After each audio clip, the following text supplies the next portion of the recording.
My name is Michael Hemesath. I'm president at St. John's. The coordinate relationship that we share with St. Ben's is something you've heard a little bit about, and you get a chance to experience it this evening when you get a chance to take buses or drive over to our campus through the woods about 6 miles or so, and we're delighted to welcome you over there after this session. But we're going to spend some time over the next couple of hours, maybe moving from the sublime to the ridiculous.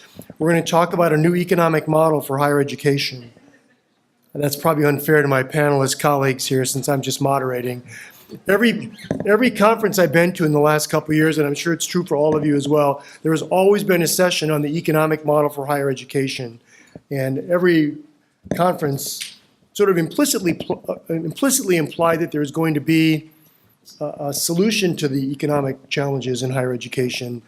I have yet to hear that solution. And I'm not going to make that promise to any of you today as well, but our three panelists will get a chance to offer you some insights about some of the financial challenges that all of us face in higher education, but I think those of us in the liberal arts world maybe have a particular challenge in that regard because of the nature of the model being even more person-intensive, labor-intensive than some of our bigger institutional colleagues might be. So with no further ado, you can read the bios in your folder for the conference, but Lucie Lapovsky is going to start, followed by Nathan Grawe, and followed by President Simmons as well. So I will leave it up to them. All three of them have been on the academic teaching side of the higher education model. They've also been administrators, and Lucie is actually a consultant as well now. So with no further ado. Thanks.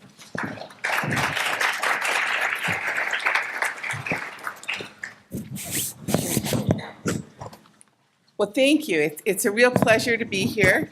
And actually, I've never been fully on the teaching side, truth in advertising here.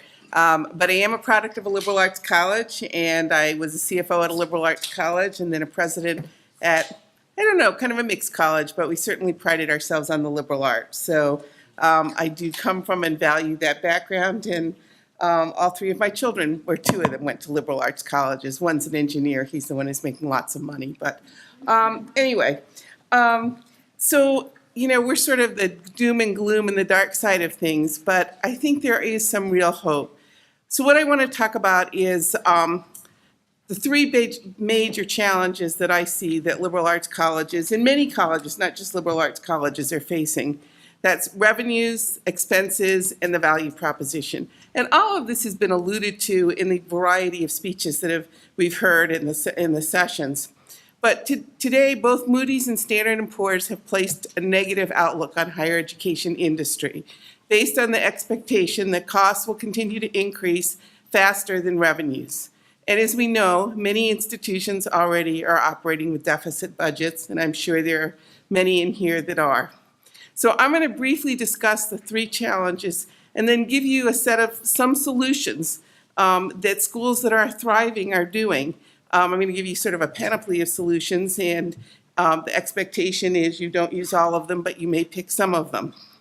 So in terms of revenues, the stressed revenues have to do with students and families who are both unwilling and or unable to pay the price.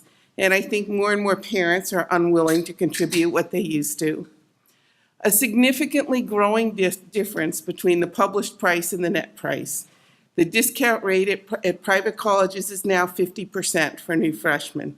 So that means the published price doesn't mean very much. Oh, thank you. Much nicer. I can see you all now.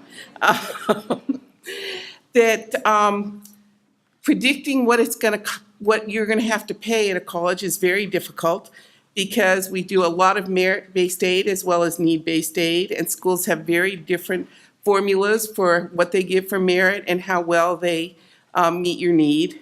So you can apply to 5 colleges that look very similar and get very different aid offers. A decrease in government support. That's also being countered by some change in the compact for higher ed with what I call the promise programs, whether it's the Excelsior program in New York or others, which are providing free college for a wide variety of students. Some is for any student, some is at any community college in the area. It was primarily started in Kalamazoo, Michigan, which offered free college to any high school graduate from Kalamazoo. but now it's expanded and there are more than 200 in the country. That's incredible competition. I think I just read today something that came out that in New York, almost all the private colleges faced reductions in enrollment based on the new Excelsior program. I mean, when you talk about marketing, free versus anything. And there are catches and things, and the private colleges are trying to say, oh, it's not really free. It's free for a lot of the pieces. You still all have to pay books and other things. And then there's tremendously greater competition from the public colleges. Community colleges are becoming 4 years. Community colleges are recruiting. I was just at one in Massachusetts recently that had flags from 100 countries. They were recruiting globally. Public colleges are recruiting more and more out-of-state students because they need the revenue from the tuition of the out-of-state schools, out-of-state students. So we're facing much, much greater competition, and the schools are discounting. I mean, when I run into honor scholarships at community colleges, I'm like, this just doesn't make sense from what the mission was. The public 4 years are doing all sorts of discounting, especially to the out-of-state students. In terms of cost pressures, we are seeing few productivity improvements at our schools.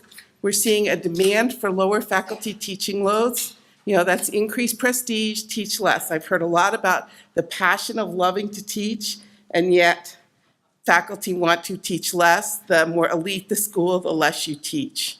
Demand for salary increases, and then other cost pressures, health insurance, utilities, and the addition of academic programs. What we're seeing is as demand shifts, the demand for new programs coming in, schools investing in them without a concurrent reduction in other programs. We don't tend to reallocate resources. We don't get rid of our under-enrolled programs.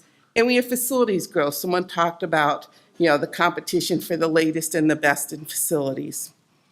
On top of all this, we have the issue of the value proposition. Is college worth it? Now, what we do know is the unemployment rate of college grads, even during the 2008 recession, never exceeded 5%.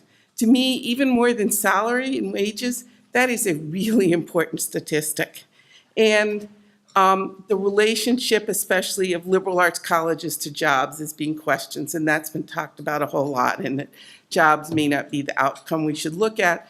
But as parents, I'm a parent of 3 children, it is great that my children all were able to move out of the house after college and be able to afford their own apartments and be self-sufficient.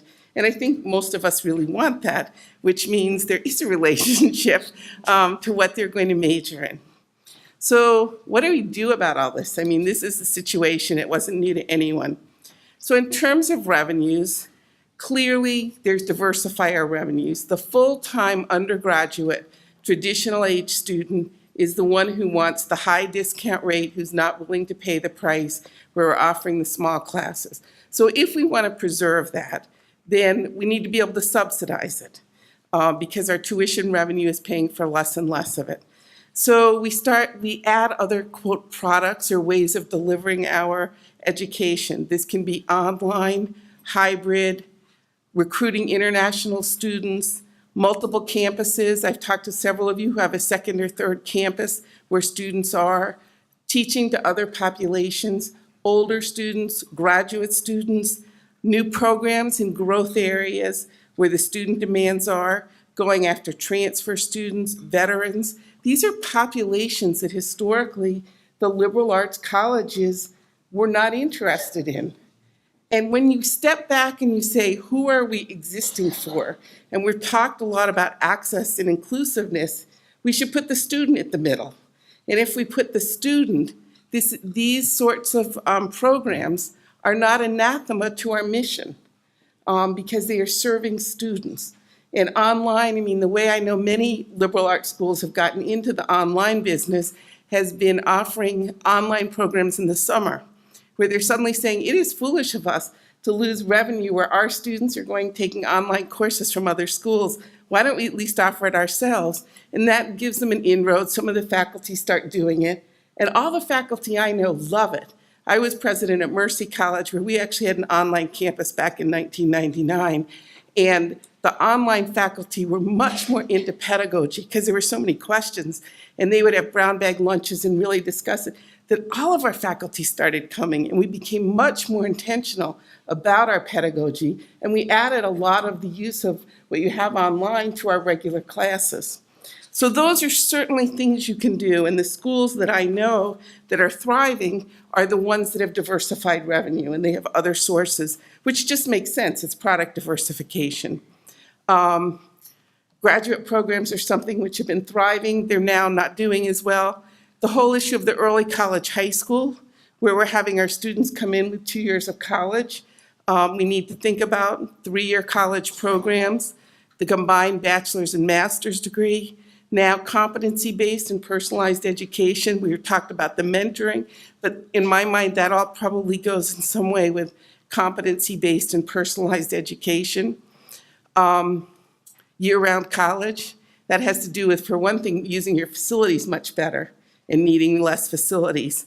Being able to fully utilize your campus in the summer, whether it's for your regular programs or other programs, and just optimize the use of all your fixed assets and monetize them. Be really creative. I know when I was at Goucher, I was in charge of the whole campus in the summer, and my president said, well, just get what you can. The only time she said no was when a nudist colony wanted to come.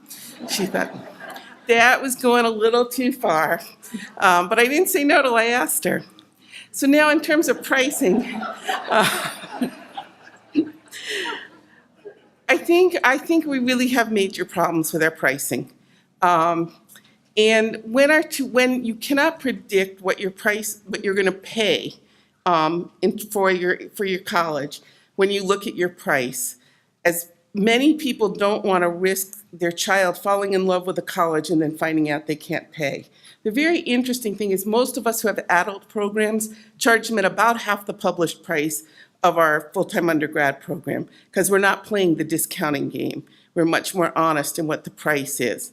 So I actually am a proponent for many schools, not all, to think about price resets where the price becomes much closer to what you're actually charging. But at some schools, discount rates, and I'm sure in here there are schools with discount rates in the 60 and 70% neighborhood. So when the average student is only paying 30% of the published price, and that means you've got some who are paying zero. And when you start looking at it, when you talk about data, one of the things I'll do when I go into schools is I'll say, do you know how many students you have who are paying X? And usually the board especially, but the senior staff often is really quite shocked to see that they have no one who's paying within $20,000 of their published price. And then you have to say, is this making sense? And you say, why is there so much more competition at the public schools? Why is the average income at the public 4 years higher than at the privates? It has to do with the fact that you can tell much better, especially if you're going in-state, what the price you're going to pay at the publics are. And you feel much more comfortable, it's much more affordable. So how many students are you losing because they look at your price and they go, this is crazy, and they just move on. So I think that's something, there's a lot of other things schools are doing with price, whether it's guaranteeing 4 years price, guaranteeing the net price for 4 years, price based on outcomes, giving you a rebate if you don't get a job, or helping you with loan repayment. So there's a lot of creative things, but I think at the bottom line, many of you need to think about your price. And prices have been going up, and at many schools, if you graph it out, your price tuition line may be going like that. See, I didn't use slides, my friends did. We had agreed not to, Jill, as I told Jillian, but what can you do? I'm playing with men here. And your net tuition is a pretty straight line for the last 4 and 5 years at many schools. And that's pretty, so when the gap is growing like that, it's a problem. I'm talking really fast. What do I have, about 3 minutes left or something? So when we talk about on the cost side, the question is, how do we lower the cost? Because, we still need a certain amount of net revenue, even if you're getting a lot less than your published price. But ultimately, we also need to look at how we are operating, how we're producing our education. So we need to look at reducing the number of departments in schools. Anytime a school does one of these cost studies of how much each of our programs costs and what's the net, the faculty, I have to say, usually go ballistic. and don't like it, and we read in the papers, we're seeing how University of Wisconsin La Crosse, Catholic University, votes of no confidence. How can you be doing this? Well, you've got departments, usually in the humanities, with a plethora of faculty relative to students, and programs in the sciences and the STEM fields with a plethora of students and very few faculty. So if you think about from the student point of view, what is the quality of the program we're providing to our students, where some have very high student-faculty ratios and others very low? We need to make reallocations. We need to be willing to be nimble to do this. We need to cut back on our curriculum at many places. We need to look at our general ed. The fewer number of courses and the more streamlined our general ed, the more efficient we can be. Every empty seat in a room is just resources that aren't being used effectively. So just at this conference, if the vacant seats were filled, it would make very little difference except the marginal cost of maybe a few more dinners. And so we need to think of it that way. We need to look at the faculty job description. Do all faculty need to teach, do research and public service? Is that what is really bringing what we need about? We need to reconsider the faculty teaching load. Our teaching loads at 2 and 3 courses per term is very expensive. And what's really been happening is between 1970 and now, the percent of full-time faculty has fallen from over 70% to 50%. So schools are just adapting by hiring part-timers. They've just given up. And so what you see at many schools is a change. We need to think through average class size, and we need to ensure that courses are offered at times demanded by students. We need to spread out the day. Faculty like to teach primarily 10 to 2, 10 to 4, Monday to Thursday. That means students are squished. Their classes overlap each other at schools that allow this. You will need fewer facilities if you spread it out. Where I was at Mercy, which is a low-cost, low-aid school, Hispanic-serving institution, we were very slim on facilities. We did labs in a box. So it's sort of like, a moving table. You'd have your lab equipment here, and we would use our labs 10 hours a day, and each faculty didn't have their own lab. And it was a very efficient model. I know it sounds heretical. If I'd presented this at Goucher, faculty would have just, not accepted it. But in this day and age, we have to start thinking differently and more creatively. My faculty were able to teach very well. They had the equipment they needed, and it was just a different paradigm. So I think that's a very important thing for us to do. Rethinking the gen ed, streamlining it, is something that can make a tremendous difference and also can be better for students. As we're learning, especially first-gen students, need clear pathways. Too many choices, the old Chinese menu can really be confusing. We find many, many students getting ready to graduate with far more credit hours than they need. That's expensive, both for the school and the students, both in terms of time and money. So I think all of those things need to be thought about. And then we need to think about streamlining the structures on the administrative side. How many layers of bureaucracy do we have? Do we need them all? We need to think, we're seeing more people talking about mergers, collaborations, sharing operations with other institutions which aren't mission critical things, efficiencies in terms of what you do with energy. I must say, Mary, my room here, when I went to it, was 60 degrees and my thermostat was set on that. I keep thinking, God, this is expensive. But those are little things. It's culture, who looks at it. Private-public partnerships where you leverage other people's capital and money, one-stop shops, and just things as little as purchasing. Many schools, you can go buy wherever you want or whatever you do. Most data shows you put in a purchasing department and put some restrictions on where you can buy, save 10% on supplies, just like that. So there's lots of ideas. They're all change. And so they run into resistance, whether they're little or big. But I guess my message to you is we have to start thinking differently, and especially at the academic core, at the way we price, at how we're thinking about our business, so we can preserve the liberal arts and do the other things that go along with it. So thank you.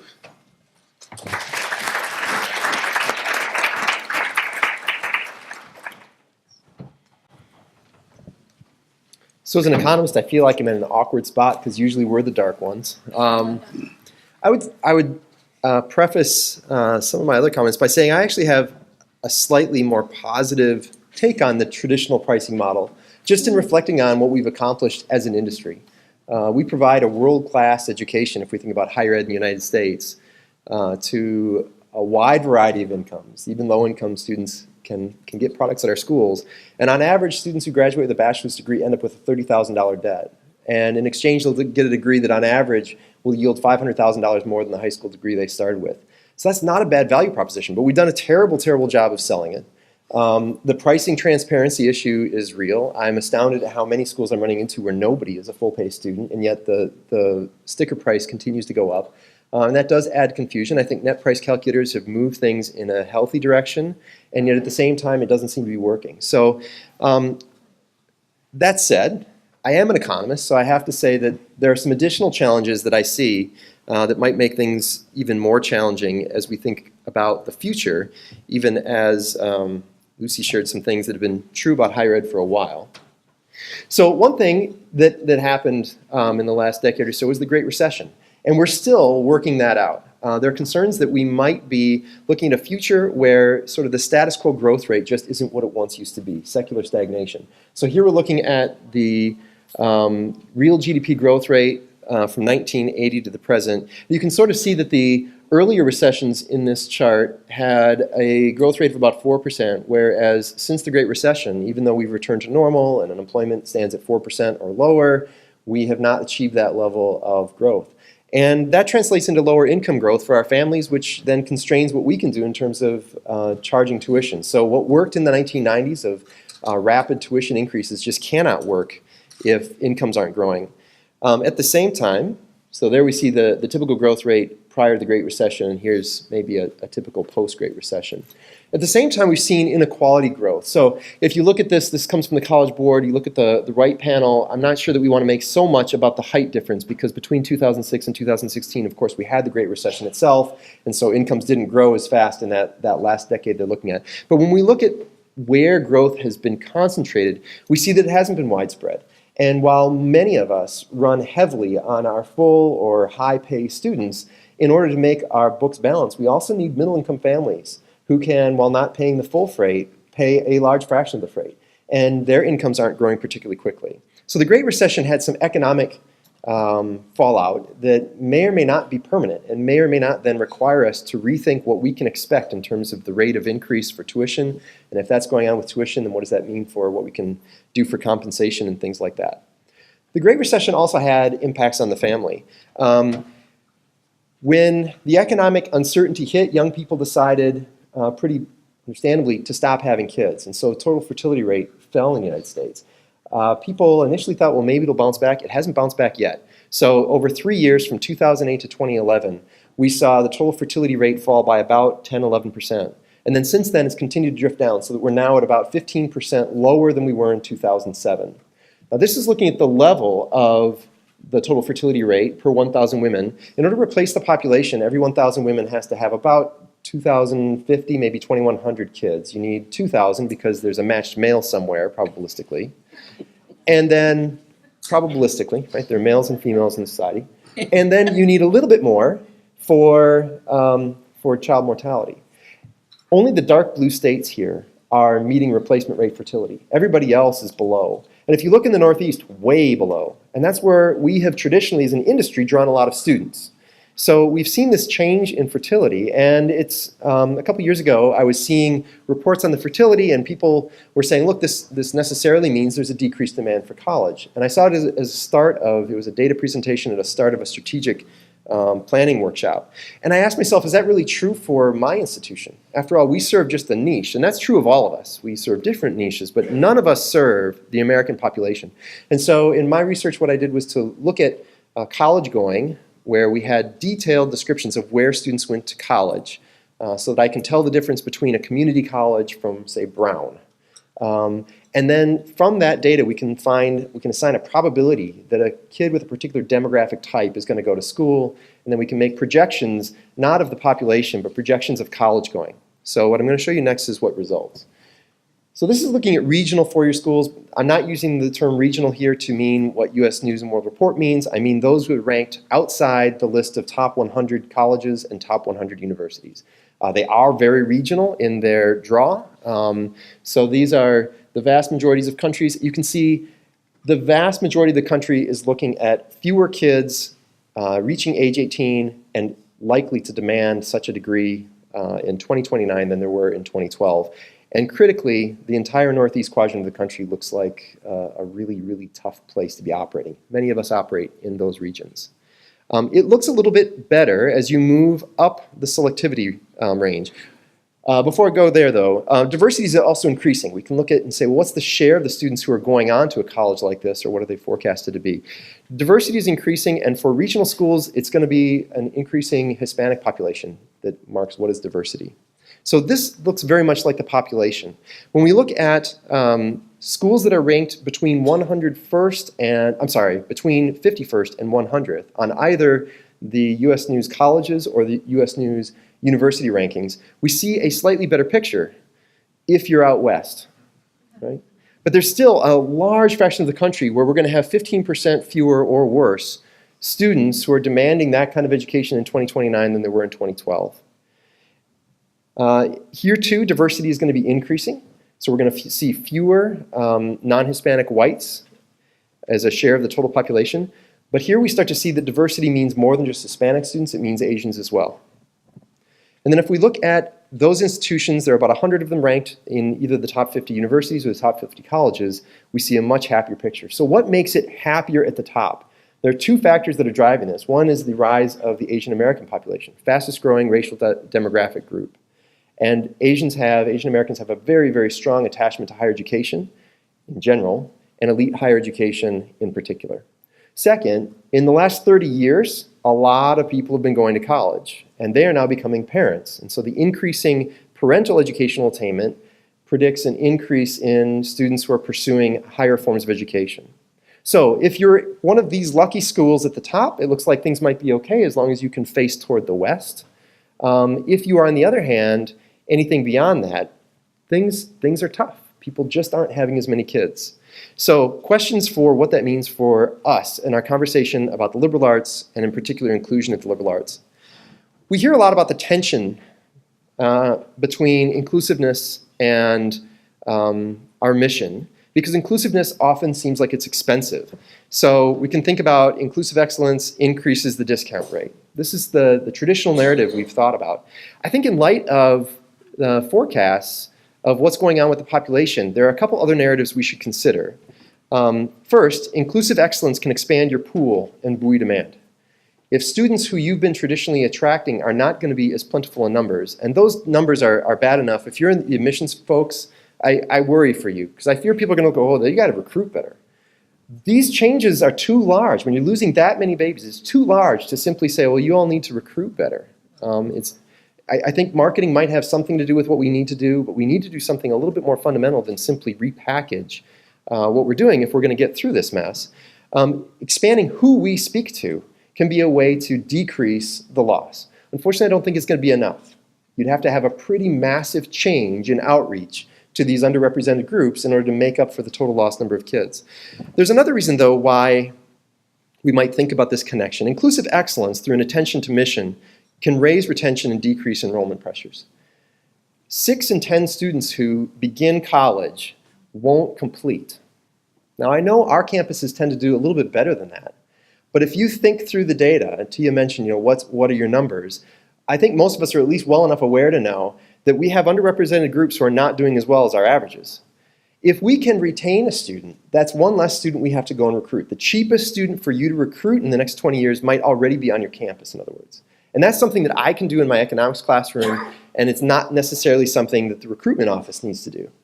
And in particular, if I think about where am I going to make big gains, it's not going to be with the WASPy, non-Hispanic white students who have a good connection to Carleton. It's going to be students who say, look, I'm not feeling like I have a great connection. I don't feel welcomed here. Those are the students where we have significant numbers, where we could decrease the need to recruit more simply by doing better what we already do. And I've sort of been thinking, when are we going to, as as a campus or as an industry, start taking those kinds of statistics on retention and graduation as the mini tragedies that they are. I mean, we think about them as big numbers. Yeah, if I graduate 85% of my students in 6 years, that's pretty good. That means 1 in 7 students who sat down in New Student Week don't get through. It's kind of sobering if you count to 7, like you're not going to make it. And each one of those students at a place like Carleton, at a place like your place, did not sit down, sign up for it, and think, in 6 years I'm not going to have a degree here. So when are we going to take this more seriously? Now, attention to focus can mean a lot of different things. And I think it can mean some things that are a little bit disturbing. So I've seen these headlines. Futurist Brian Alexander refers to these as surrender the queen strategies, reference to chess. Like, okay, sometimes you surrender the queen and you say, this is how I'm going to win. We're going to give up my most powerful piece. So UW-Stevens Point was recently in the news. They're going to get rid of 13 majors. And if you're thinking they're going to get rid of the languages, yep, and English, and sociology, and political science, history. Yeah. I mean, these are core liberal arts majors. Now, I will applaud them on being courageous enough to say, hey, what's our mission? And maybe we need to do more in law enforcement and business because that's who we are. That's okay, it's an honest conversation. I'm disturbed about their answer to the question, but I applaud them for taking seriously that they need to ask who are we and how do we double down on that. An alternative model that may fit more along with my values in education would be what DePauw has done. They've given us the gold commitment. They promise that within 6 months you will either have a job or graduate school placement if you do a certain number of things that basically say you're doing your part to stay on track. And when I was chatting with them, I said, wow, that's really expensive. They said, no, not really, because we were already achieving this with 95% of our students. So in a cohort of 500, that's 25 kids who we weren't achieving this with already, of which a number of them had not done their part to stay on track. So it's really something like 7 students every year who we promise, if you don't have a job or graduate school placement, we will either get you a job with our alumni network, a 6-month entry-level position, or you can come back to DePauw for 1 term for a free term of additional education. Okay, we can do this a lot of different ways, but what I like about what they're doing is they're saying, look, the liberal arts actually does prepare you for life.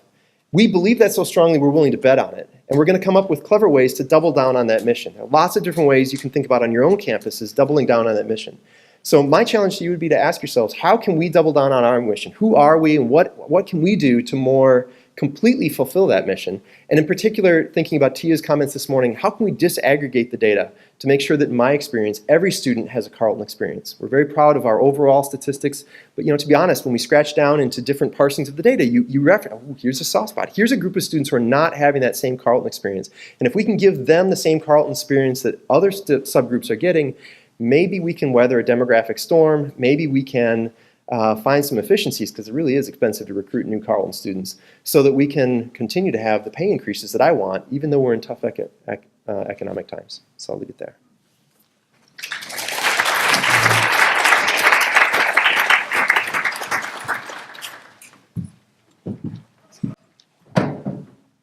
Well, good afternoon. I'm Jay Simmons.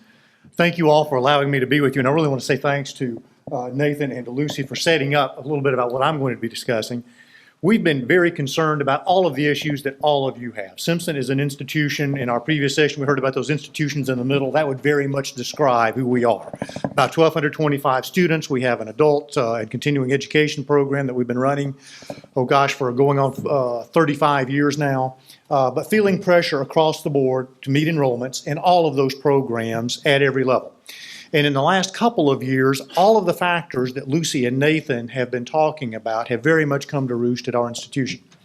Historically, Simpson has generated or has enrolled every fall roughly 25 to 30% of our students who are Pell eligible. And of course, we all know that that typically means first generation college and so on and so on. So it's been a very important part of our ethos, a very important part of our self-identity. We see it as a part of our mission to serve those families and students. And so many of our faculty, staff, and trustees came from those backgrounds. So that's been important to us. Because of the issues that we're talking about, declining demographics, increasing costs, concerns about tuition. What is the last statistic that Sally Mae put out? 69% of the families last year looking for a college immediately rejected a college on the basis of sticker price. We're at $43,000 for our overall comprehensive fee right now, and for first-generation families who don't understand the nuances of financial aid, grant programs, and so forth, they take us off the list immediately. So in the fall of 2016, we saw a drop in that 25 to 30% range of Pell eligible students choosing to attend Simpson College. We thought, oh, okay, 1 year blip, we'll be back next year. We had a little counseling issue here with one of our admissions recruiters, little issue over there, is that out of the ordinary? The next year, we saw the bottom fall out for the fall of 17. And that 25 to 30% range went down below 10%. And then we began to become very, very concerned. So we started pushing the numbers and started looking at ways we might be able to respond to that challenge. So last fall, we introduced a program called the Simpson Promise. It's very imaginatively titled, right? But the idea was, can we do something that responds to those families and what they are implicitly telling us about their concerns in terms of their inability to consider more than our sticker price? Unfortunately, we had to restrict it to Iowa families. We'd like to expand it more broadly, but at least now we're unable to do that, and I'll say more about why that is. But the general idea is this: to be eligible for the Simpson Promise, a student must come from a family whose last adjusted gross income on their tax return showed an adjusted gross income of $60,000 or less. Those families, we know from experience, just like all of you do with your own students, those families are Pell eligible almost always.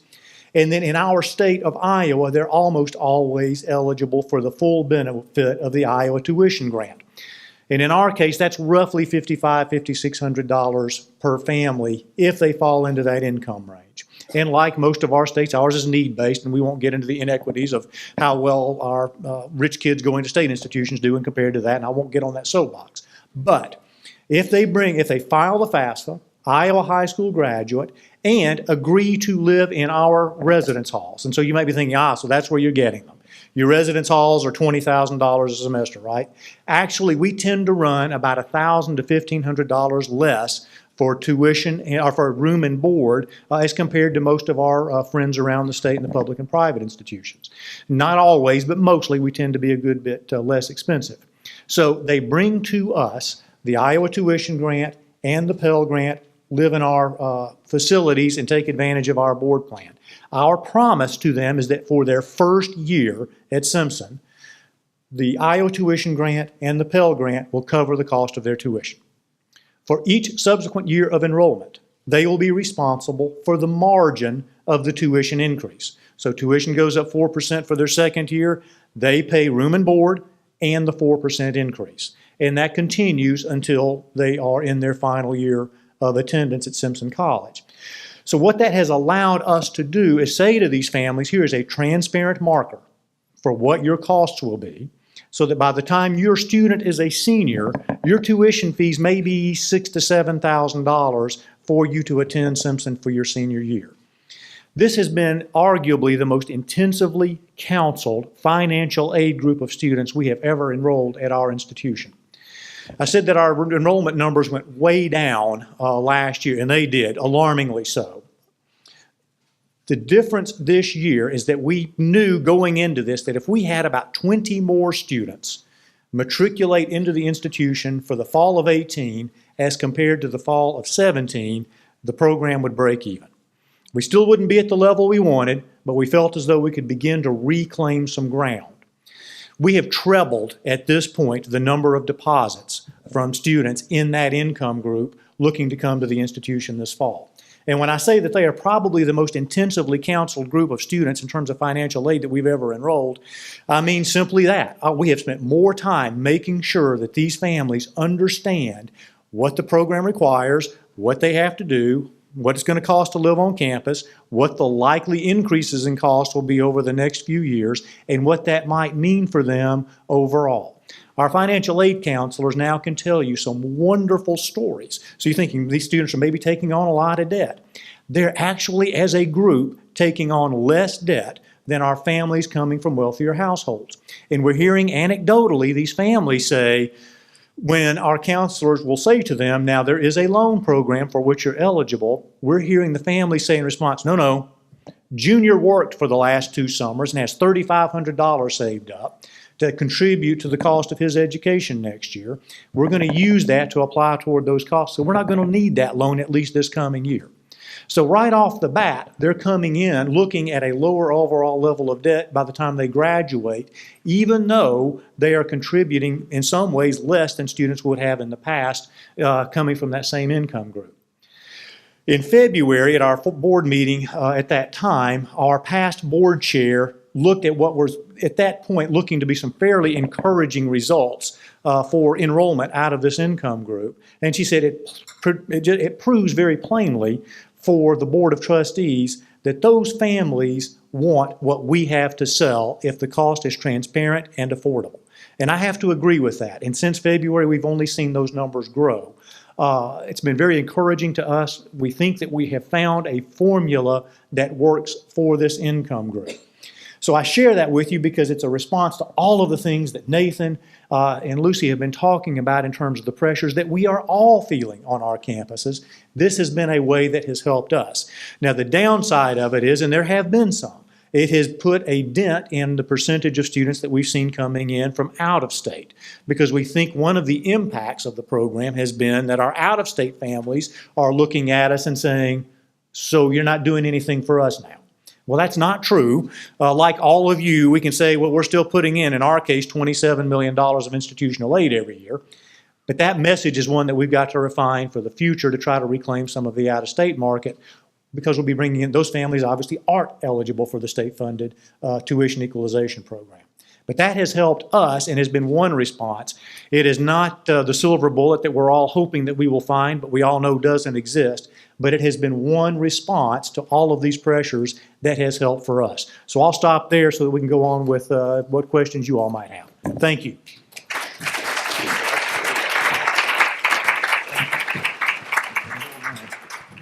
Thank you, Lucie, Nathan, and Jay, for some very interesting and maybe not quite as sobering, somewhat sobering, but maybe not as sobering as we might have thought.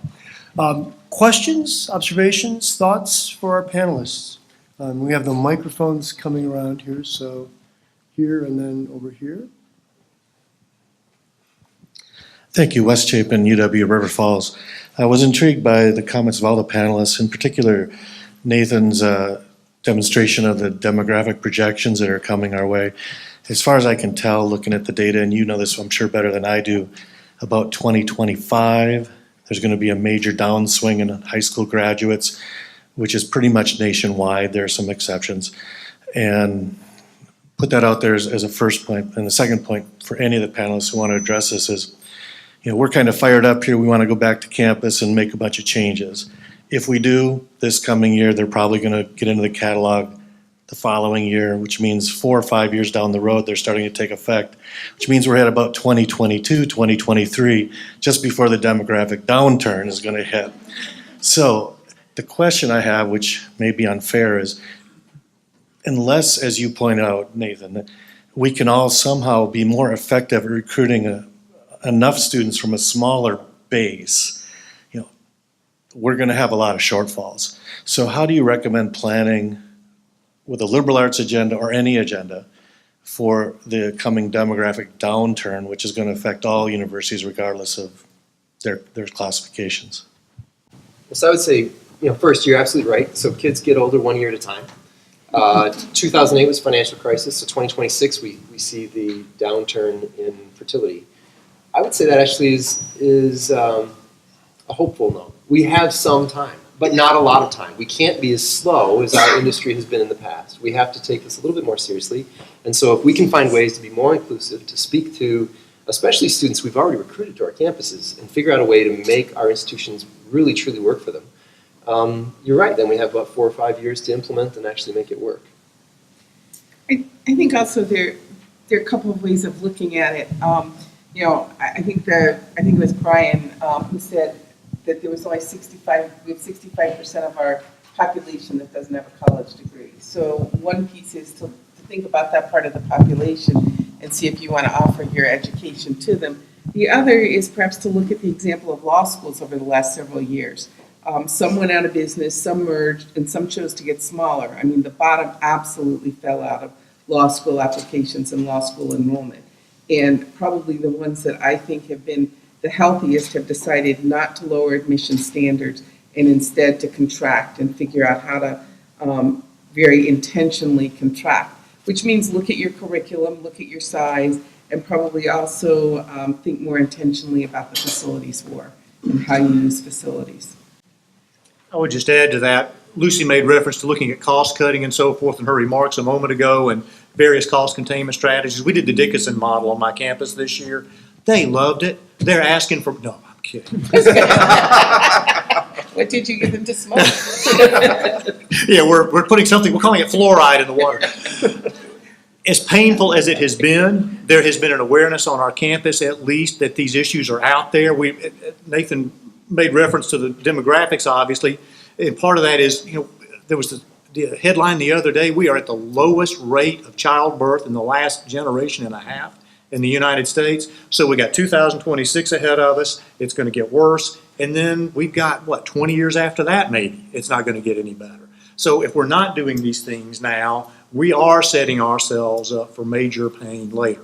So as hard as those things are to do now, we go back to our campuses, I think we have to engage in those strategies. I have a question about, Lucie, you mentioned as one of your ways to lower costs was to streamline general education. And I'm having a hard time envisioning how that lowers costs. Oh, clearly, if you offer fewer courses, if you're able to fill up your courses. I mean, there are many schools that allow students a wide choice of courses, and many of them are under-enrolled. And so it's basically you have fewer faculty, you offer fewer courses, and you fill up all the seats in the class. Okay, I see. I was confusing with what I was thinking you were thinking of in terms of streamlining the requirements, but no, it's more a matter of the number of courses that will satisfy those requirements. Some schools, Sweetbriar just totally redid theirs, where I think it's almost, just everyone is taking the same curriculum, and so it's very streamlined and very interdisciplinary. Over here? Oh, go ahead. Yep. Hi, David Scobie from Bringing Theory to Practice.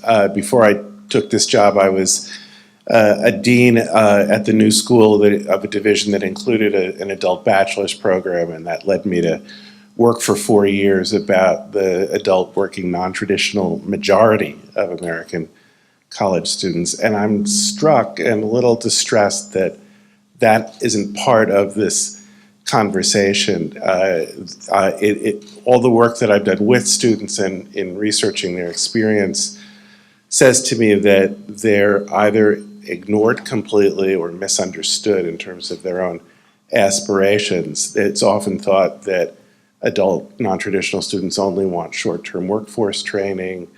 It's not true. There's plenty of good evidence for that. And I would hate to think that our liberal arts sector would punt on thinking, how do we offer the values and practices that we've been discussing to that majority of enrolled students, the 40 million Americans with some credit, no degree. That, it seems to me, changes the analysis completely. But if we did that, I would just add, it would mean we would have to really think seriously about what educational design for those students is, not just plop them into our existing practices. I think that's really true. I think one of the things I see, and I hate to say it, on many of the campuses that I work and I talk to faculty they don't believe that part of their job is to teach outside of the Monday to Thursday, 9 or 10 to 4 o'clock in the afternoon. And if you're going to be responsive to that population, you're going to have to teach weekends and evenings. The other thing is your offices are going to have to be different. I was relating to some colleagues here where I was asked to do a consult at a school, and the school was very interested in responding and growing with adult and part-time students. And I walked in and the financial aid office was right in the front hall, and it says our hours are Monday to Friday, 9 to 12 and 2 to 4. And so here they close at lunch and they're closed on weekends and in evenings. And how, of course, can they be responsive to this set of students? So it's a lot of change. And, when I brought it up, it's like, well, but they like to eat lunch together. And, really, they have family lives. They can't work those other hours. Yeah, may I just add to that? I don't want to give the impression that Simpson is not concerned about this population. Quite the opposite. We've been teaching that population since, about 1980 or so. They are a very important part of our enrollment. We have several hundred students enrolled in our campus in West Des Moines. The person who will likely be our next chair of the Board of Trustees is a graduate of our continuing graduate program, and is also the president and CEO of Casey's Incorporated. So he certainly reminds us of the importance of that program to him, lest we ever forget it. Sure. Carlene again with St. Ben St. John's Admission, alum from here. Are we outgrowing the need for 4,000 institutions of higher education in our country? And if so, do we need to close? Do we need to contract? Do we combine? Like, what do we do? Except for Simpson College, we're horribly oversupplied with higher education in America today. But I think your question is exactly right. A couple of years ago, I had a chance, and some of you have seen this work too. It was Jeffrey Seligo was talking about over the next decade, because we are so oversupplied, particularly for those institutions like mine, we're in the middle. We will likely see more and more institutions looking for ways to share costs. Assuming that works, we'll look for ways to expand that into sharing maybe even services and programs. We're involved right now in a couple of working groups with Drake University just up the street from us to do exactly that.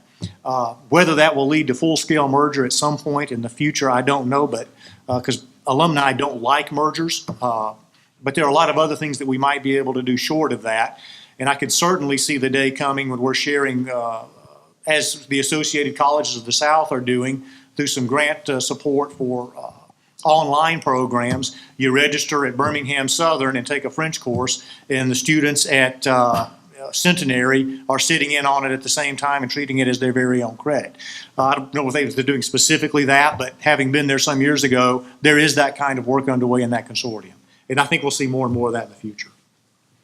I would only add that out east, we're already seeing it. I think if you look at the data, it's a little bit obscured right now because we have a big burn-off of for-profit institutions. I think there's sort of a frothy, everybody entered and it wasn't all well thought out. But if you look at just the non-for-profit sector, we've seen a tripling of campuses, not necessarily institutions, but campuses that have closed in the last 3 or 4 years, from 20 to 60. Moody's predicts an increase in closures. So I think the answer would be, if we're going to continue to do things exactly as we've done, yeah, then we should prepare to have some consolidation, closures, and massive cuts. If we want to change what we do, well, that's an alternative if we want to grab it. The only other interesting thing to see out there is certainly when you look at the pricing and the discounting, the larger institutions are much more desirable. The discount rate at the large privates is quite a bit lower than at the small privates. The gender distribution, we know that the small liberal arts colleges are primarily significantly female, whereas there's a much better gender balance at the larger institutions. So I think that's also something to ponder. I know most of us really believe very strongly in the small private liberal arts school, but as students are walking with their feet, what we see is them choosing the larger schools, and the larger schools choosing to have honors programs and special dorms and things, which are making sort of, and the big publics too, small groupings within that larger institution, but they seem to want the athletics, the activities, the life that goes along with it. And so I think that also goes along with the thought about mergers and other sorts of things that, we may be able to think about how you can do it. In Baltimore, it was for many years, we did Baltimore as a college town, and had all 12 of the schools, sharing a lot of things, especially in student life, curriculum, you could take any courses, any place. So a variety of things to try to mimic some of that and share costs. And I would, my colleague Mary and I would happily talk to you about a coordinate relationship if you're curious about that model. Can't imagine why, but if you are, let us know. No, just kidding. We think it works very, very well for our students.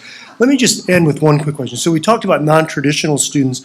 Can any of you comment briefly about the other population that's important, maybe more important now for some of our schools, which is international students, and whether that offers any additional cause for hope or concern over the next decade? Or there international students can fill that demographic hole that we see in the next 15 years? We have this conversation every year on my campus. And given the current political climate, we've actually seen, I think the statistics are showing a pretty rapid decline in students coming from abroad to the United States to study, much to the benefit of the Australians and the Brits and the Canadians, by the way. Not that I'm making a political comment. But until we see a friendlier attitude, I don't know that we're going to have a great deal of success for there, except for those of us who are already deeply in those markets. That is not true of my institution. We are not.